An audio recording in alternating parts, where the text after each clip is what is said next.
diligent charity and ministering to the sick is a compendious way to the acquisition of perfect virtue. 9, let women remain indoors and look after their families, and not be desirous of going into public. We must pray incessantly for the gift of perseverance. We must not leave off our prayers because of distractions and restlessness of mind, although it seems useless to go on with it. He who perseveres for the whole of his accustomed time, gently recalling his mind to the subject of his prayer, merits greatly.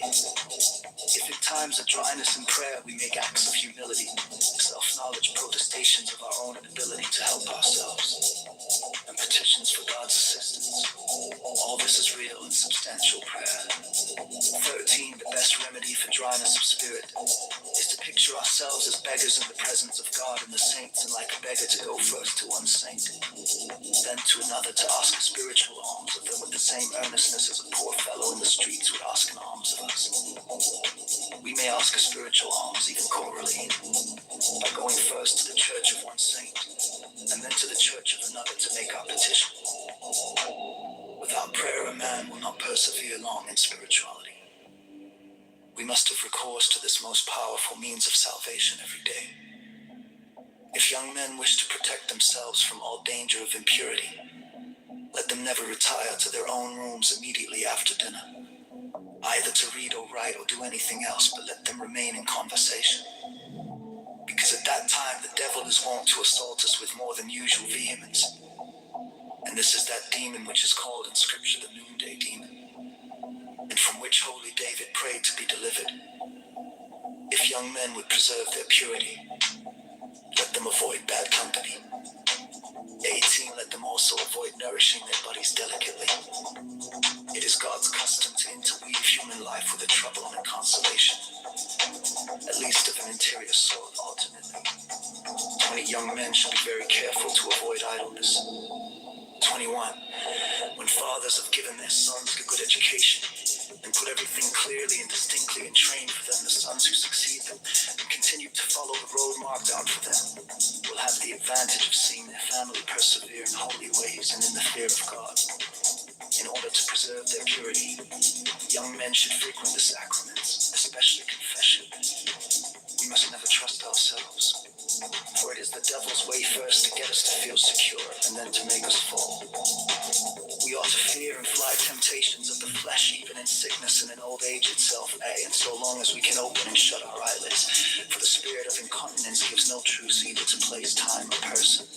Our sweet Christ, the Word incarnate, has given himself to us for everything that was necessary for us, even to the hard and ignominious death upon the cross. One of the most efficacious means of keeping ourselves chaste is to have compassion for those who fall through their frailty, and never to boast in the least of being free, but with all humility to acknowledge that whatever we have is from the mercy of God. To be without pity for other men's falls is an evident sign that we shall fall ourselves shortly. In the matter of purity, there is no greater danger than the not fearing the danger. When a man does not distrust himself and is without fear, it is all over with him. He who wishes to be wise without the true wisdom, or saved without the Savior, is not well, but sick is not wise, but a fool.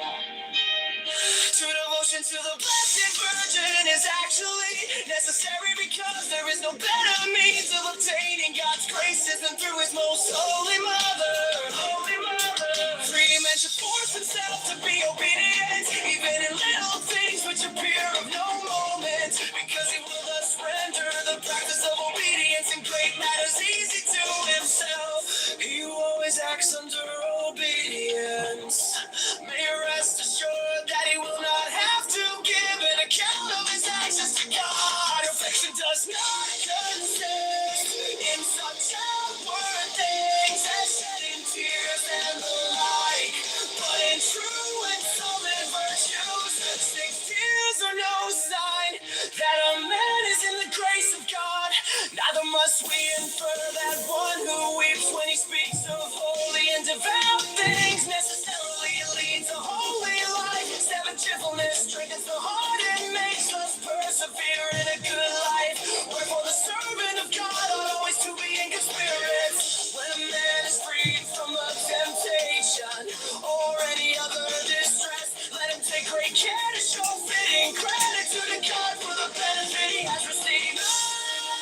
accept the adversities which God sends us without reasoning too much upon them. And we must take for granted that it is the best thing which can happen to us.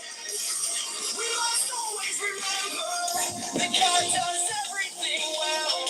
Although we may not see the reason of what He does, everyone ought to give in credit really to the opinion of another, and to argue in favor of another and against himself, and take things in good parts where there's nothing more to the purpose for exciting a spirit of prayer than the reading of spiritual books. 13. Let a man frequent the holy sacraments, go to sermons, and be often reading the lives of saints. Let a man always think that he is God before his eyes. When a man is in an occasion of sin, let him look what he is doing, get himself out of the occasion and avoid this world. There is nothing good in this world. Funny does, funny does. It's all your funny does. 17, we must die at last. Beginners in religion ought to exercise themselves principally in meditation. On the far last days, 19, who does not go down into hell while he is alive runs a great risk of going there after he is dead. 20, the greatest help to perseverance in the spiritual life is the habit of prayer, especially under the direction of our confessor. 21, there is nothing the devil fears so much, or so much tries to hinder his prayer. And an excellent method of preserving ourselves from relapsing into serious faults is to say every evening, tomorrow I may be dead. 23, a man without prayer is an animal without the use of reason. The religious state is indeed the highest, but it is not suitable for all. 25, the most excellent means of learning how to pray is to acknowledge ourselves unworthy of such a benefit and to put ourselves entirely into the hands of the Lord. 26, the true preparation for prayer consists in the exercise of mortification. For he who wishes to give himself up to prayer without mortification is like a bird wishing to fly before it is fledged. We can never arrive at the cat's attendant life if we do not first exercise ourselves vicariously in the active life. 21.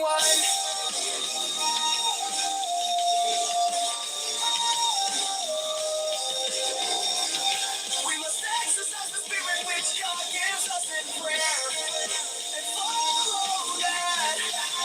So that when, for example, it inclines us to meditate on the passion,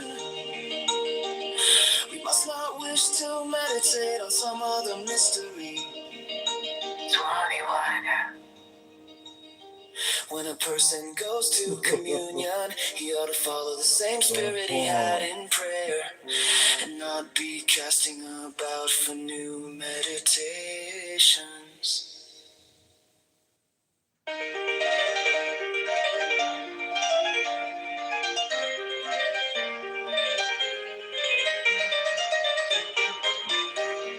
Well, when shall we have a mind to begin to do good?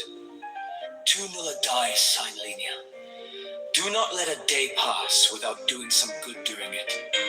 We must not be behind time in doing good, for death will not be behind his time. For happy is the youth, because he has time before him to do good.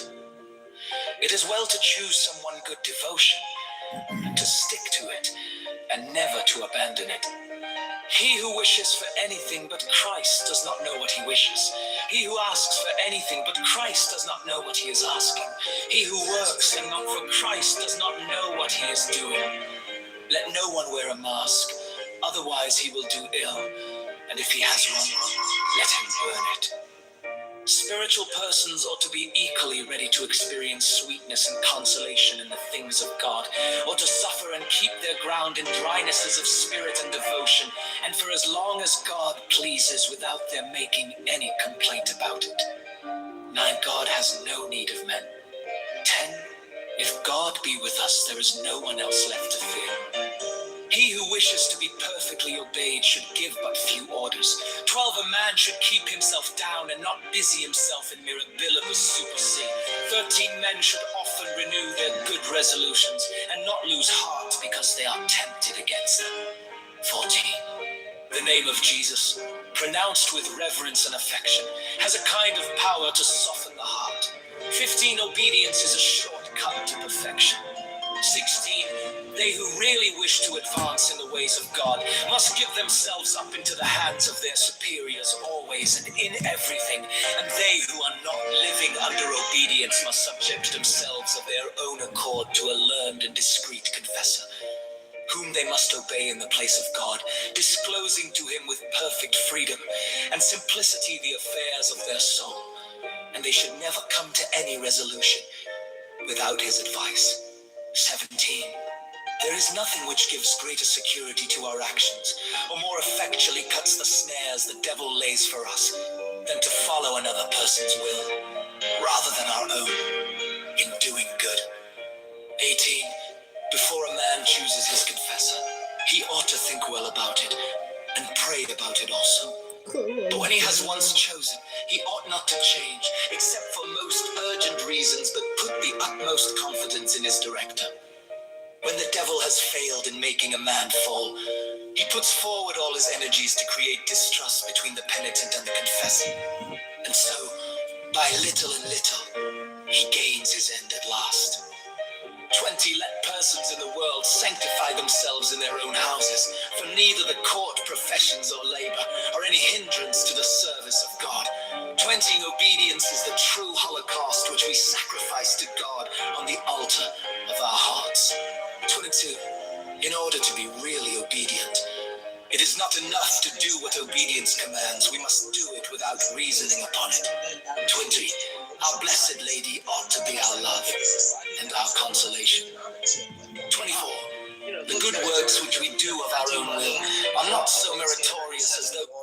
You know what I mean? Now we're on fiat currency. They're fucking monkeying with interest rates. The M2 money supply increased by fucking 3.5% post-COVID. What is it? Every 2 out of every three, or no, it's like 2 out of every $3 that are in existence right now are in existence post-COVID. And then like you go through the largest wealth transfer in history, and then you start looking through all of this shit, and then it's just like, dude, I don't want to talk about fucking God anymore. I don't want to fucking talk about fucking Christianity. And yeah, I've changed. I've been radicalized because I've heard all this crazy shit and this God hating and this like Fox intellectualism bullshit. And it's like, and then around me, everyone's more polarized. Everybody hates you. I can't tell if he's cutting out or if I'm cutting out. He is. Yeah, he is. Yeah, he's cutting out. I will say that, like, I definitely see the investment banker mind. Like, your mind and my mind work very similarly.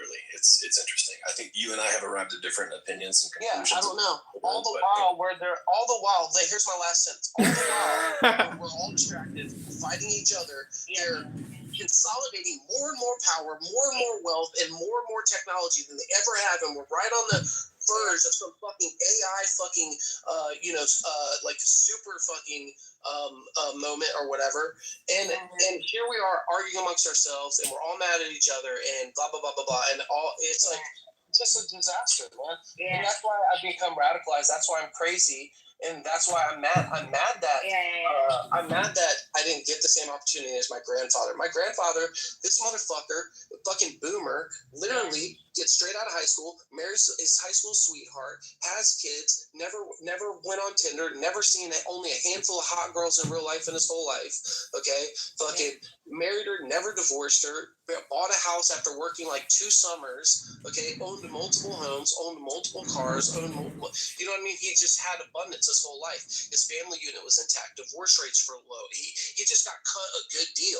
And then you look at the deal that I'm cut, where the average year of home ownership right now is 40. Okay, the average age of marriage right now is upper 20s. The average age of the first child right now is upper 20s. And then you realize that like my generation was like literally robbed. So yeah, I'm fucking radicalized. Yeah. Why? Because fucking all my homies don't have kids, and all the ones stocks that Dev had them stolen from them through like a gynocentric court system. And fucking, all the women are, which, by the way, the white women in America over the age of 35, in between 30 and 55, are the most medicated class of demographic in America when it comes to antidepressants and all that stuff. All these bitches are on Xanax, all of them are on Zoloft, all of them hate their life. It's like, it's crazy. And then we sit here and we think that when a guy says, hey, maybe we should go back to what worked, maybe we should go back to traditional values, maybe we should stop with the crazy stuff, maybe we should stop fucking, making so kids can't have babies and stuff, doing all this crazy shit, I'm the radical. I don't think I'm a radical. I think I'm the guy that's been paying attention and has realized that it's not safe out here. Things are getting bad worse, and I'm trying to look at it from a broader perspective. And I don't hate people. I do come off hateful sometimes. Yeah, you should just control that more. You'd be so much more relatable for people if you stopped doing that. To be honest, you'd get there faster. You wouldn't need all of this. It feels like when you do that, when you start off with the hate, it's like some theatrical pull-in for some people, maybe, and maybe that's what you're trying to pull in. So maybe strategically that's helpful for you. But I think if you want more people to hear you out, you could do a little less of that. I don't think you need to waste all of that time. It sounds like such an emotional drain.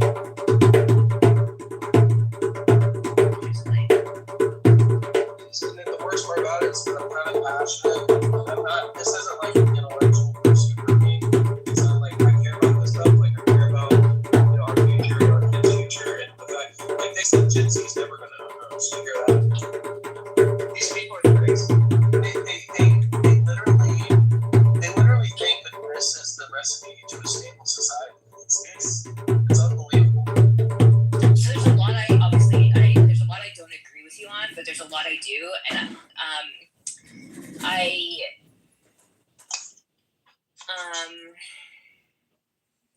have thoughts. They're just not going to be very intelligent right now, but I hear you, and I'm somebody whose like feminism really relies on an understanding of class and not upward mobility, but focusing on like the poor man is like my starting point. And I think there's been a lot I think you're right in the sense that there's a lot of like newness to the structures that we have that we're still getting used to. But I also agree with you that I think identity politics, like if I'm thinking about my own like political theology, I think we've really gotten distracted by identity politics, even though I think it's really important to still address inequality. But I think we focus on it so much, and it's such an elite project that we forget about class. So what I appreciate about what you're saying, even though there's a lot of things I think you mix up, and I think with a little bit more life experience and whatever you might get to that, or exposure, you might get to some of those things, clarify those things more. But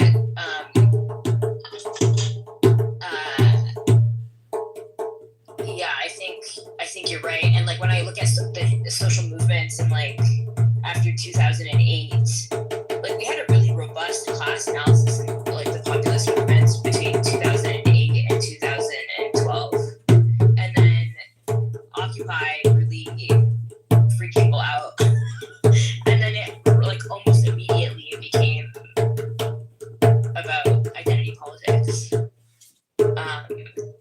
And I think that that's a transition worth noting. I try to talk about that in my dissertation because I think there's a significant shift there.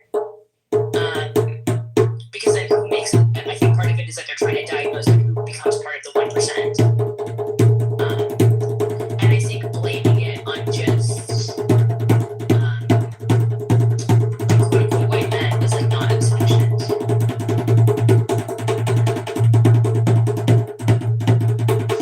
Yeah, I mean, I think that if you look at all the stuff that happened in and around the like larger financial crisis and meltdown and stuff like that, I think you gotta get that like the whole Occupy Wall Street thing I think is kind of an important moment, because if you knew how if if everyone really knew the levity and the seriousness of what had actually occurred and what it all actually meant, I think that most people would understand Occupy Wall Street. And they have such a good way of spinning it and obscuring it and putting people against each other. I'm losing it. And by the time that COVID hit, well prepared, and actually, the time that COVID hit, they were so well prepared. They executed COVID so perfectly. It was unbelievable, and they had already had all the division right away, and so it was already a wrap. But the 2008 financial crisis was also like COVID in a very similar way, where like they were both massive wealth transfers, and where essentially they were both public bailouts. Anytime that you print money or you take taxpayer money or whatever, and then you use that to bail out like Wall Street, like you did, or you just turn on the money printers like in COVID, you're essentially the general public is footing the bill. Mm-hmm. And so they capture the kind of so when they print money like that, they fucking know how to basically align themselves so that all the things kind of fall into their hands early, and that they reap the benefits of all the freshly printed money. Mm-hmm.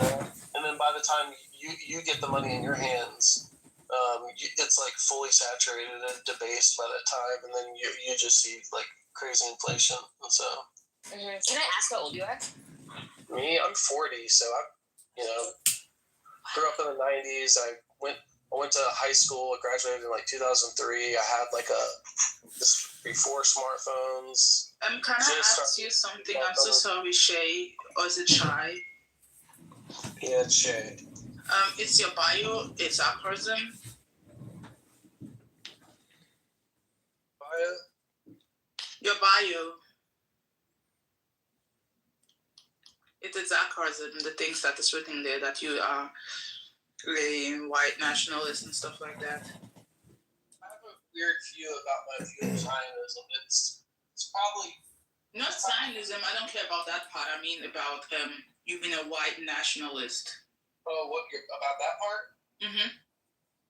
Yeah. What do you have some questions or something? Or? Are you being sarcastic or is it for real? It's for real. Okay, no problem. I just wanted to know. You can't say what you wanted.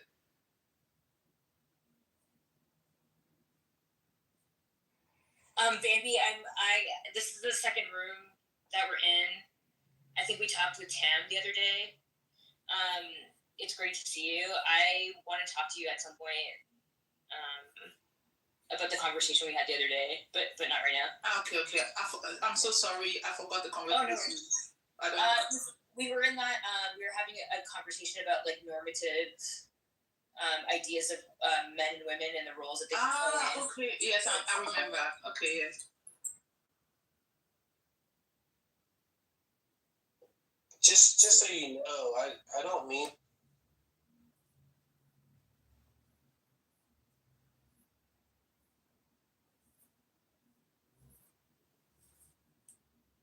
Is that Benji?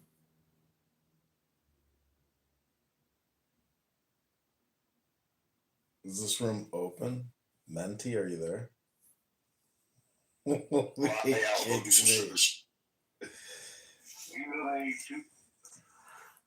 know that. Everybody knows who that is. That's Big Chief. Rick Ross' baby mama. I know that she.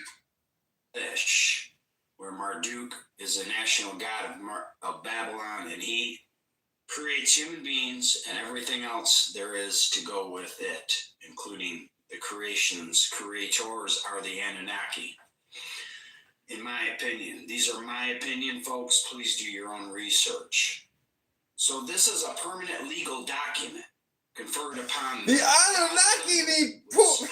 The Anunnaki permanent legal documentation. You heard it all, folks.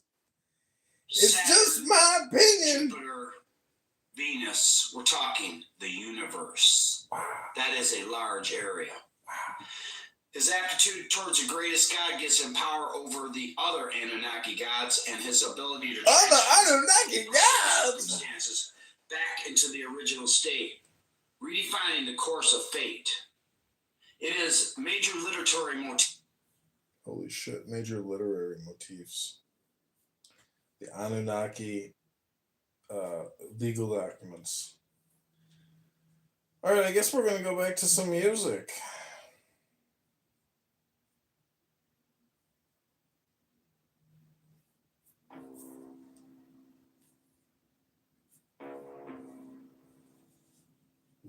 It's like, it's kind of like applauding. It's like, of course, like, it's great. Like, yeah, of course. Like, and it's, you know, be proud and, you know, and all this stuff and pride, you know, all this. But anything that would do the same thing about white, white self-interest would literally be racist.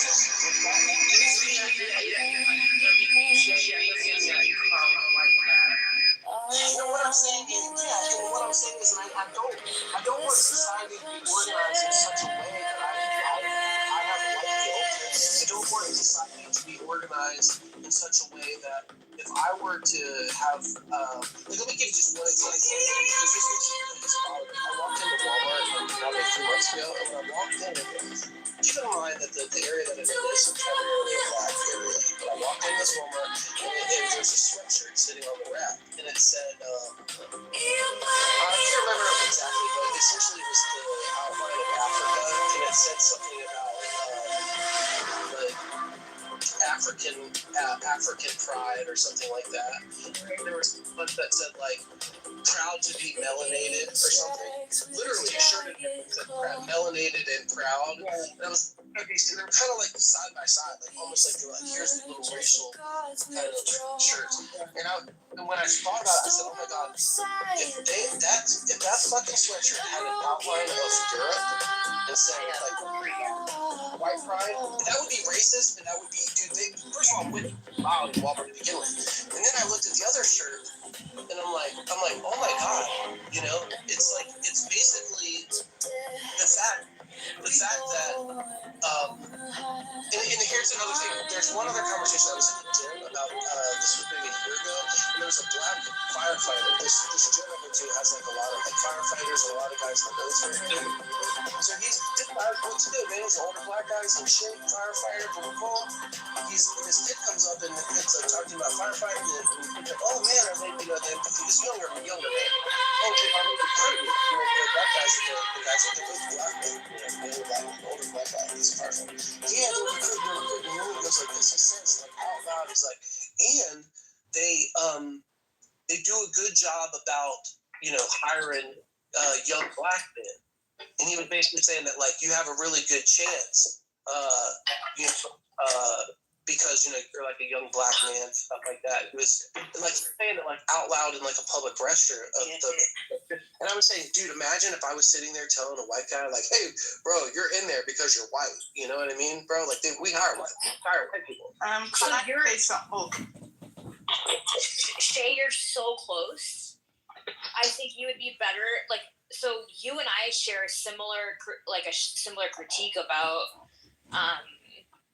kind of the overemphasis on identity. So, you know, even the fact that like there's something constructed in some sort of like monolithic way, like there's something called blackness or black, as if it's all like a monolithic thing.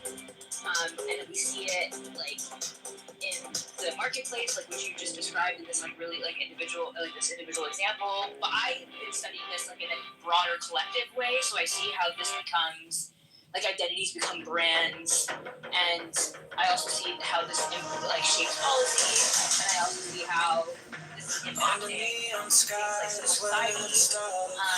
And I think that there are like different levels of analysis that you could have. I know you're not even made Clubhouse even better.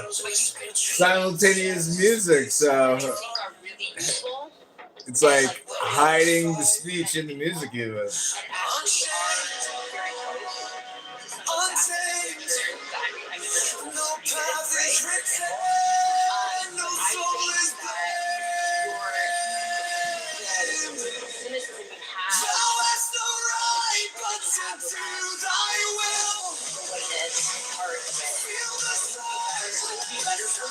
The whiteness. When I look in the mirror, do I see like a white piece of paper?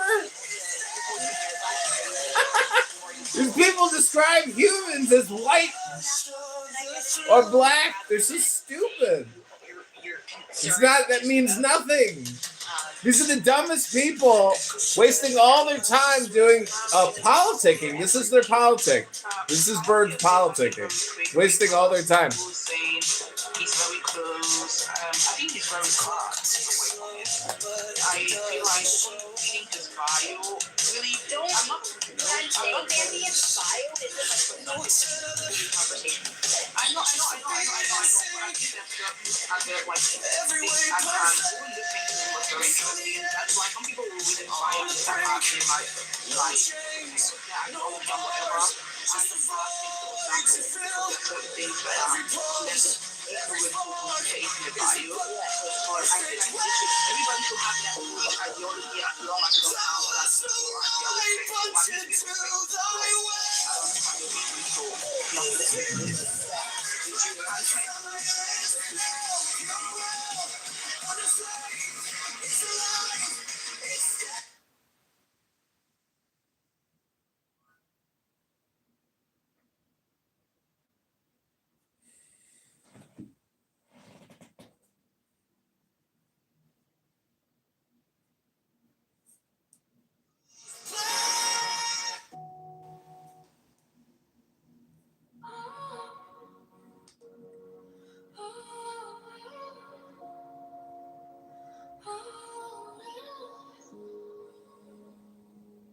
I walk alone where the silence hums.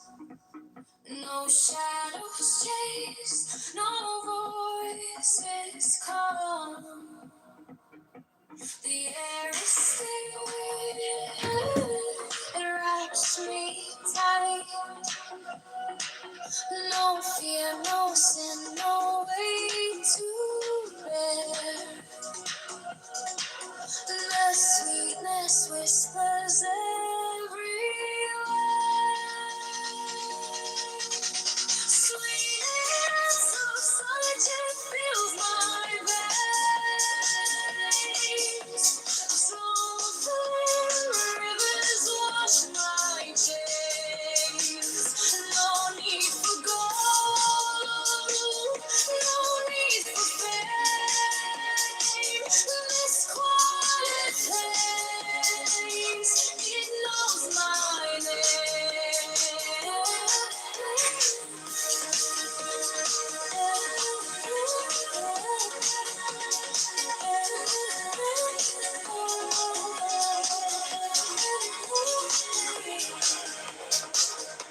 The gift of health, it lights my way. Contentment blooms where I choose to stay. Trust is the bridge where hearts align. No fear, no sin, no way to bear. And the sweetness whispers everywhere. Sweetness of solitude fills my veins. Rivers wash my chains.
No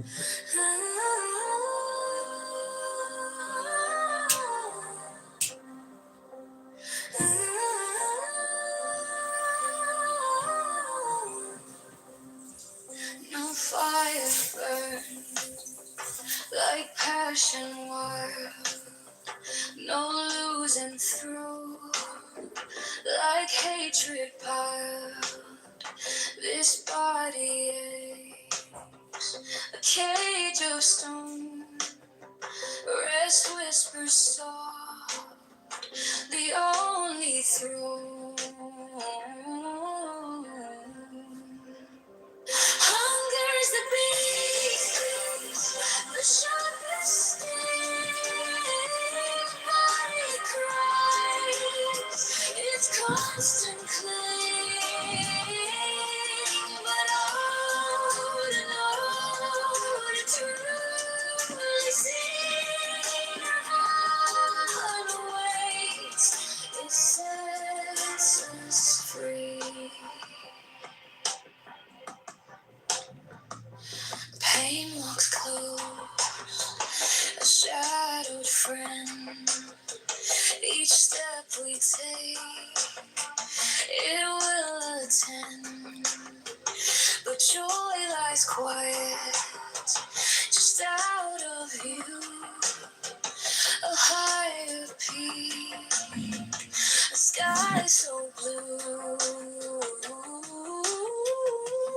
Feel the wave, feel it break. Every ache, every quake. Hunger's the beast, the sharpest sting. The body cries, its constant cling. But oh, to know, to truly see Nirvana waits, it sets us free. No flame as fierce, no chain as tight. This body's war, this endless fight. But higher still, beyond the fray, rest calls my name, and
let us live, let us breathe, free as air. No hate, no chains, no despair. Among the shadows, we shine so bright. We carry peace into the night. Happily then, we'll rise again.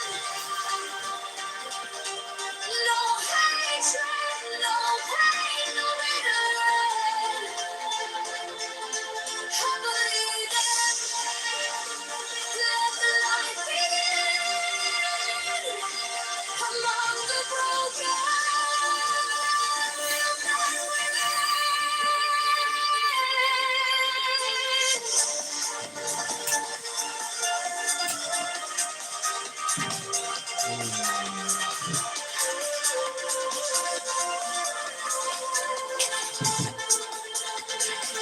us walk,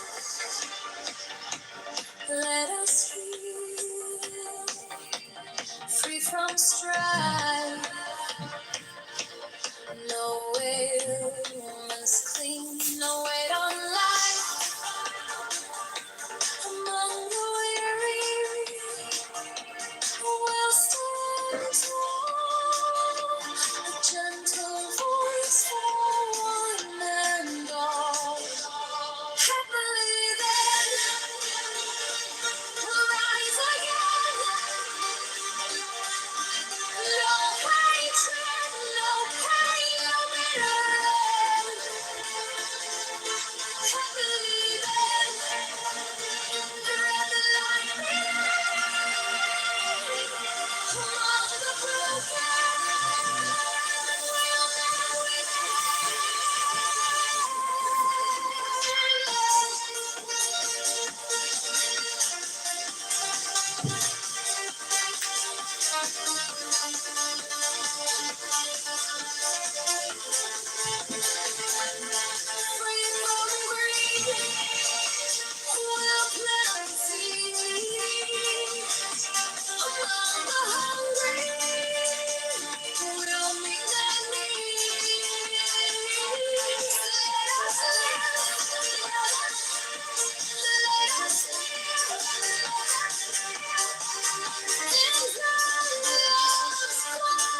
listen.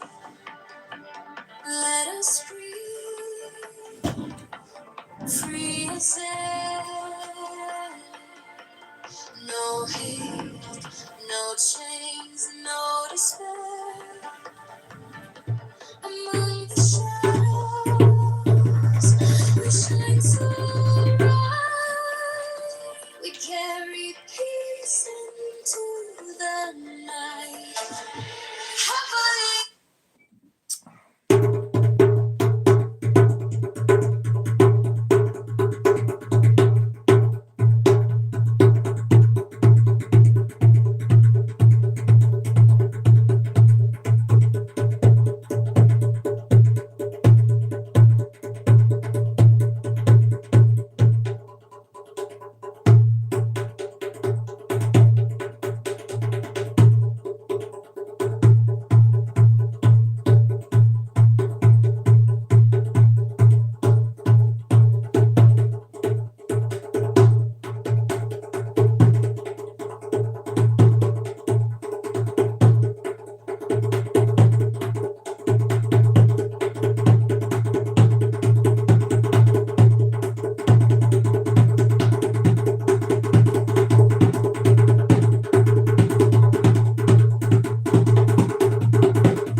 Free from strife,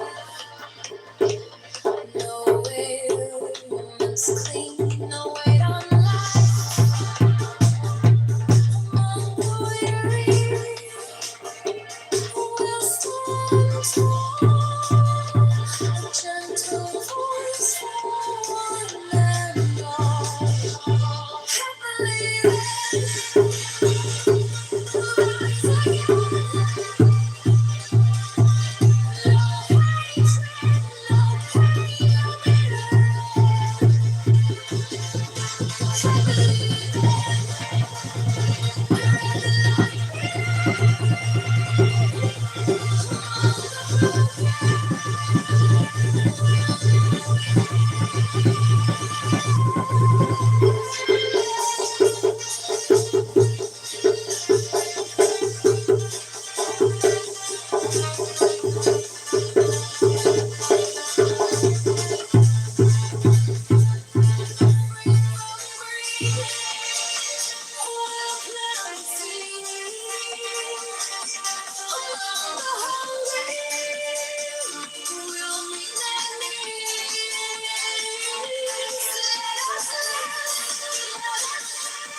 Let us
Give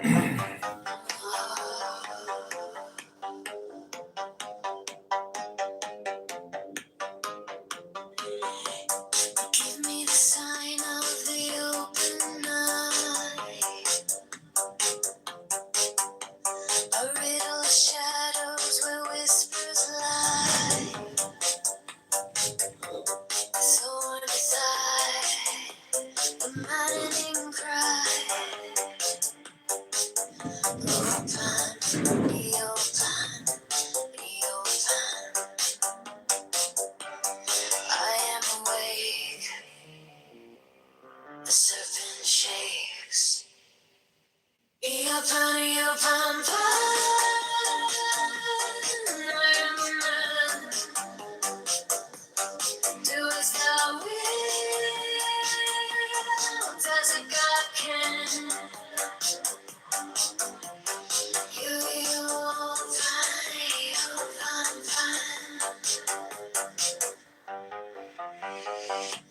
The eagle strikes with its jagged claw. The beast emerge as the gods withdraw. A storm of silence, a broken law. Open, be open, be open. I am born to death, reborn on the horn of the unicorn.